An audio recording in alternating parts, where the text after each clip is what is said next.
এইমাত্র কিন্তু সিএমএম আদালতে একজন মেট্রোপলিটন ম্যাজিস্ট্রেট তিনি আসলে এই 5 আসামির বিরুদ্ধে যে মামলাগুলি ছিল হত্যা মামলা তার আদেশ দিয়েছেন।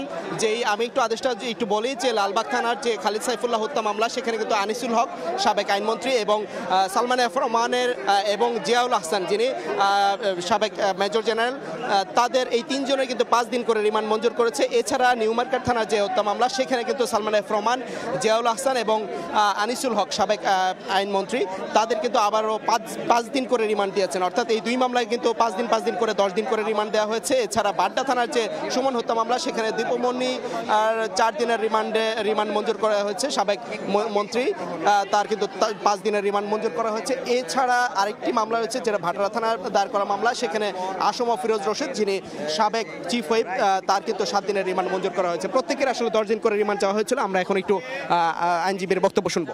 বিগত স্বৈরাচার সরকারের দোসর এবং ছাত্র জনতা আন্দোলনের গুলি করার ইন্ধনদাতা, হুকুমদাতা এবং ষড়যন্ত্রের সঙ্গে জড়িত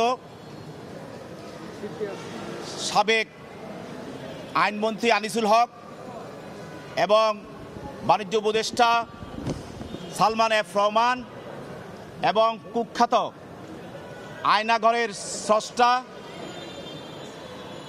major lieutenant general Ziaul Hasan এই তিনজনকে রিমান্ড শেষে আজকে আদালতে উপস্থাপন করা হয়।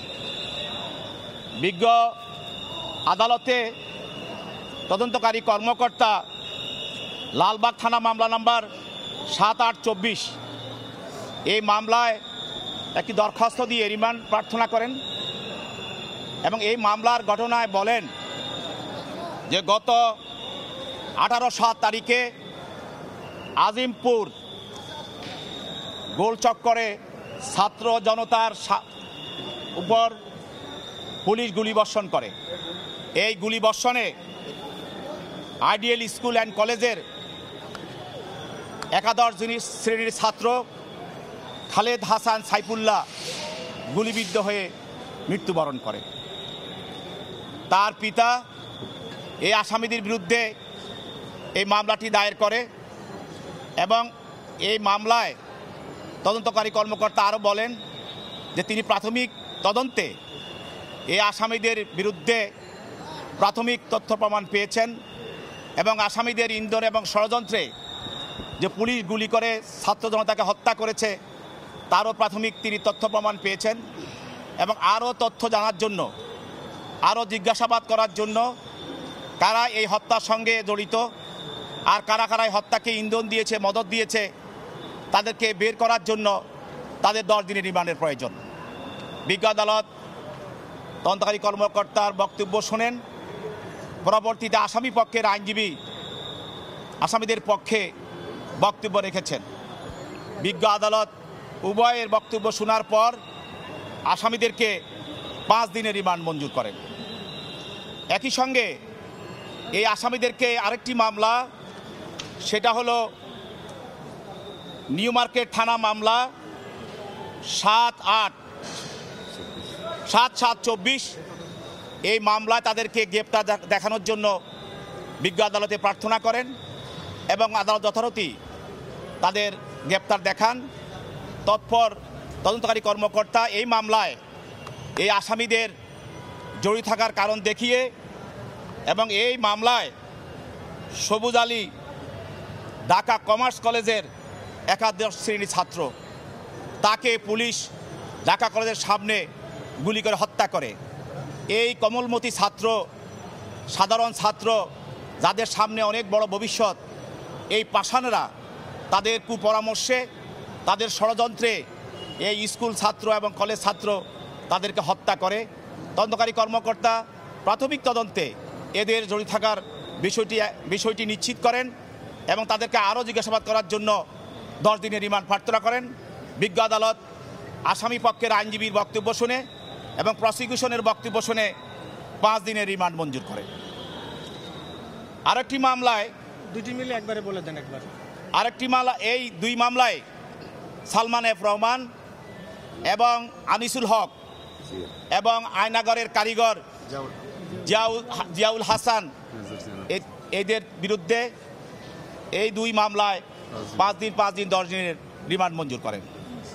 আরেকটি মামলায় আপনারা জানেন যে শিক্ষা ব্যবস্থার ধ্বংসকারী এবং আমাদের বই পুস্তকে নবীজি সহ আমাদের ধর্মের উপর আঘাত করে অন্য ধর্মকে প্রাধান্য দিয়ে কোমলমতি শিশুকে তার ধর্ম থেকে বিচ্ছিন্ন করার জন্য যে একটি অপপ্রয়াস সৃষ্টি করেছে এই দীপুমণি।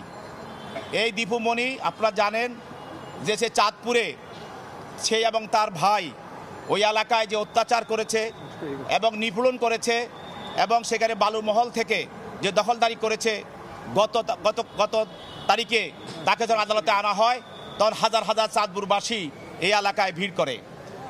ওই দীপুমণি তাকে 4 দিনের রিমান্ড পর আজকে তাকে বাড্ডা থানা মামলা নাম্বার 4/8/24 তাকে গ্রেপ্তার দেখানো হয়। এই বাড্ডা থানায় আপনারা জানেন যে গত 19/7/24 তারিখে বাড্ডা ফুজি টাওয়ারের পাশে ভিকটিম সুমন শিকদার পুলিশের গুলিতে নিহত হয় এবং তার পিতা বাদী হয়ে মামলা করে। এই মামলার 1 নম্বর আসামি শেখ হাসিনা, 2 নম্বর আসামি আসাদুজ্জামান কামাল এবং এই আসামি দীপুমণি, এছাড়াও বসুন্ধরার চেয়ারম্যান আব্দুস সোবাহান এবং তার ছেলে আনবির সোবাহান, তারা ওই হত্যা মামলার আসামি। এই মামলায় তদন্তকারী কর্মকর্তা 10 দিনের রিমান্ড চেয়ে বিজ্ঞ আদালতে প্রার্থনা করেন এবং বলেন যে এই আসামিরা প্রাথমিক তদন্তে এই মামলার সঙ্গে জড়িত মর্মে তারা তথ্যপত্র পেয়েছে এবং এই আসামিকে আরও জিজ্ঞাসাবাদ করা প্রয়োজন। এই মামলার সঙ্গে, এই হত্যার সঙ্গে কারা জড়িত, কারা ইন্ধনদাতা এবং কারা ষড়যন্ত্রকারী, এটা তাদেরকে বের করতে হবে। এই জন্য এই আসামিকে রিমান্ডে নেওয়া প্রয়োজন। তার পক্ষে তার আইনজীবীরা রিমান্ড বাতিলপূর্বক জামিনের প্রার্থনা করেন। বিজ্ঞ আদালত উভয় পক্ষের বক্তব্য শোনার পর এই আসামির বিরুদ্ধে 4 দিনের রিমান্ড মঞ্জুর করেন। আপনারা জানেন আরেকটি মামলা, এটা হলো বাটারা থানা মামলা 5/8/24। এই মামলায় 19/7/24 তারিখে সেই বাটারা এলাকায় সুমন শিকদার নামে এক ব্যক্তিকে গুলি করে হত্যা করা হয়। সালমান এফ রহমান, আনিসুল হক এবং দীপুমণি সহ আসামিদের রিমান্ড প্রসঙ্গে ব্রিফিং করছিলেন আইনজীবী। আমরা এতক্ষণ সরাসরি যুক্ত হয়েছিলাম সিএমএম কোর্টে।